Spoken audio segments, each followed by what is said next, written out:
Tonight's top story, a KENS 5 exclusive into claims of excessive force about Balcones Heights police. Surveillance video capturing teens pulled over for a traffic violation. And during the stop, the teens say the officer's actions were out of line. Tonight, the police chief tells KENS 5 he is looking into the allegations.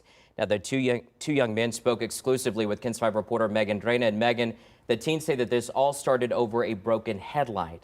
Yes, Henry, the two young men were working on a car that they're trying to fix up Saturday night. They decided to give it a test drive around the neighborhood, and that's when they came across a Balcones Heights officer. But what happened next has left both traumatized.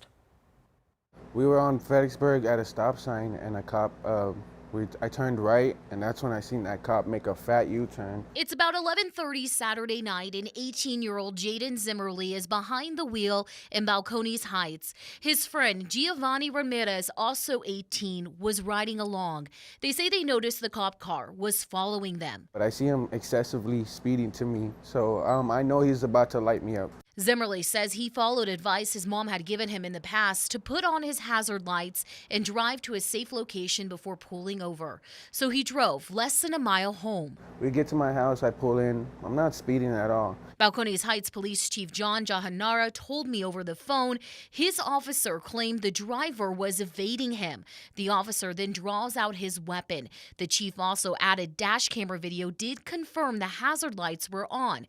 Zimmerly says the teens complied with the officer as he asked them to get out of the vehicle with their arms up and then get on the ground. We were like, "How was your day?" And he was all like, "Shut up." He called me an Edgar, which is like people with this type of haircut, and like it just feels like he was calling me like slurs, like, you know. I told him I have a name, sir, and then he just ignored me. Like, they admit they started to talk back to the officer. I guess Gio said something that triggered his anger. And it's this moment they claim the officer was using excessive force. Yeah, I didn't know what he was doing. I just felt punches like force to my face and my head. The police chief says his officer told him Ramirez had reached for his leg, so that's what prompted his use of force.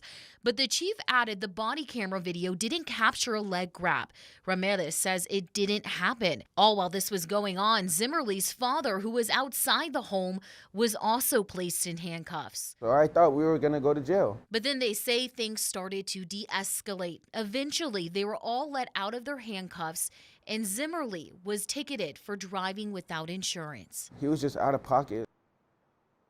And Ramirez did go to the hospital the next day. He showed me a medical form that confirmed he has a concussion. He says he wants the officer involved off the force. Which, Megan, now brings us to the investigation. So as we heard, the police chief told you there are body camera videos, dash camera videos. Is he going to release those? Well, I filed an open records request with the police department. He tells me that once the internal investigation is over, he'll release those videos. Now, keep in mind, the police chief and a lieutenant are leading this internal investigation, and he says it should be wrapped up by early next week. Early next week, and I know you will keep following. Megan, thank you so much for that report.